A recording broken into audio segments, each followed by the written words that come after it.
browse patch sounds, how to get your own samples in, how to map them to different keys, and how the controls relate to the subtractor, and how they differ from the subtractor.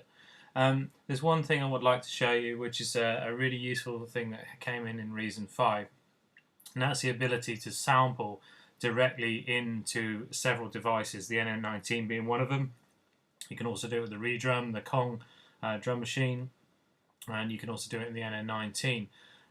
This allows you to record audio directly into Reason, which was a new feature that they held back on for a long time. So you could only get them in by the first method that we saw. Now you can just record your voice in or anything else directly straight into Reason via these inputs. Now the first thing I've got to do is I've just got to change, you won't be able to hear what I'm doing all of the time because I have to change my sound output. So I'm going to go into Reason and I'm just going to change it. So instead of coming out the output, it's going in through the built-in microphone. Okay, so this will pick up my voice and I'll be able to record it in. So if I start sampling, and here we go, so you can see it picking up my voice. There's the waveform coming in. I'm just going to keep talking for a bit longer, okay, and then I'm just going to edit it. I'm just going to go back and change my output in Reason so that you can hear it. Actually, I'll have to just do some things to this first. So the first thing I'm going to do is just crop it so that it's the sort of size that I want it to be. Bring it down there. I'm going to normalize it, which boosts up the general level. I'm going to reverse this first bit. It's just like on Logic, you just grab it and go across, and I'm just going to reverse that bit there.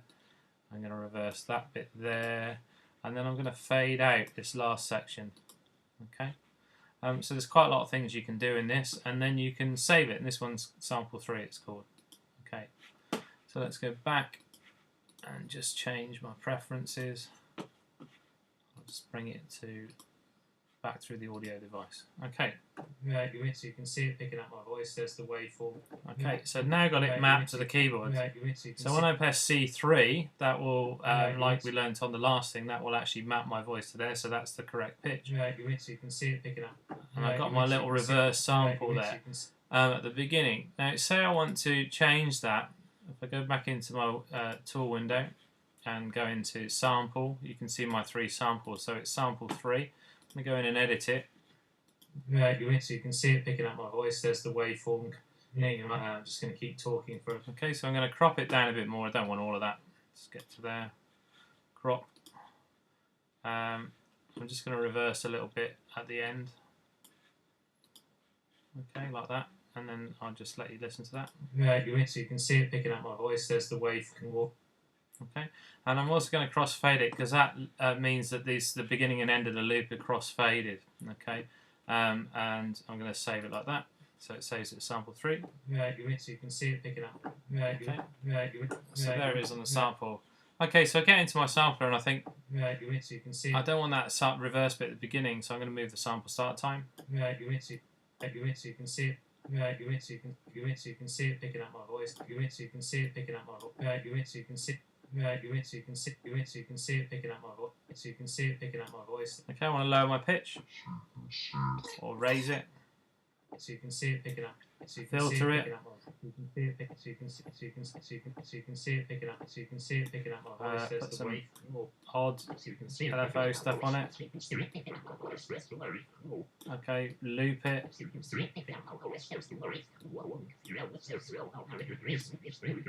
Okay.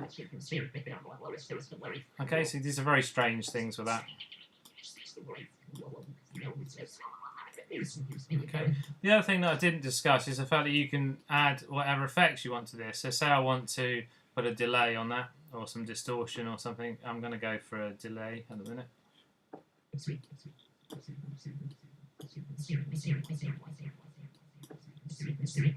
Or I want to put it through some reverb.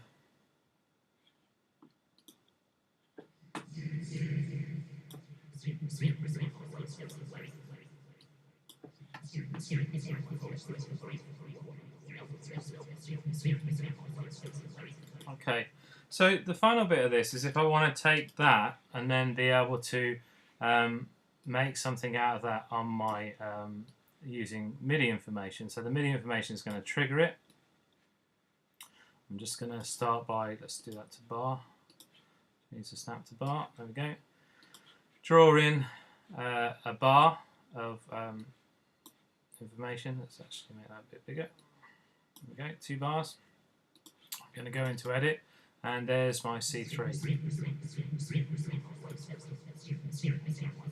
Okay, so let's draw in some notes then. So what if I wanted this to, I can obviously do lots of different pitch things with this. Let's do some just random stuff a minute.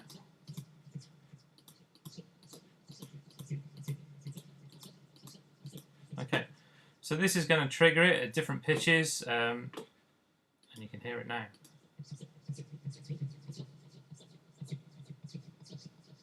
Okay, put it into a loop, just loop it round.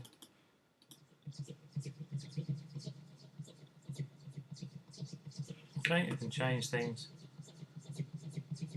like the feedback or the filter.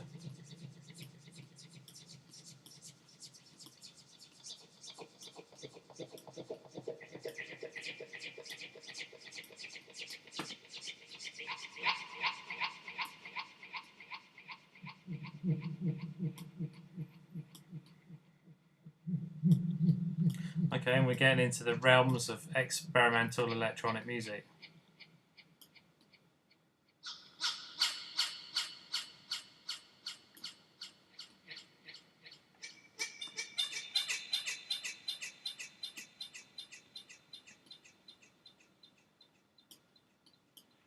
Okay, and so on.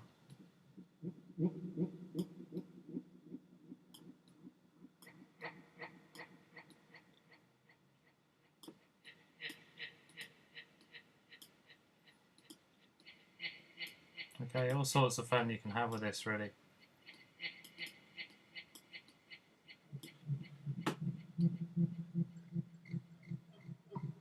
Especially when it's put through a delay unit like this.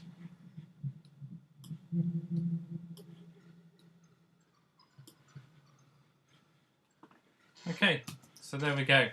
Loads of uses for it. You can get your own samples in, you can use patch sounds, you can use samples you've got on sample CDs or off your hard drive. Lots of things you can do with the NN19. Things you can't do with it are set up separate samples. The device you need for that is called the NN19. Just give you a little look at that.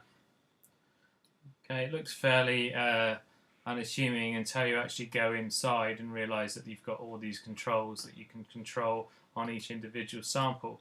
The difference between this one is if you load in a lot of samples, you can actually control each device. Each sound is controlled by all of these controls, and that's very different to what you can do in the NN19.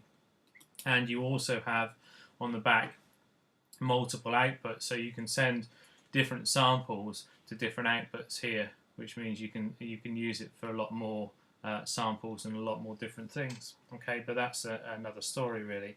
Okay, that's the end of the videos on the NN19. That should give you enough information for you to be able to complete your instructional video for your assessment. Okay.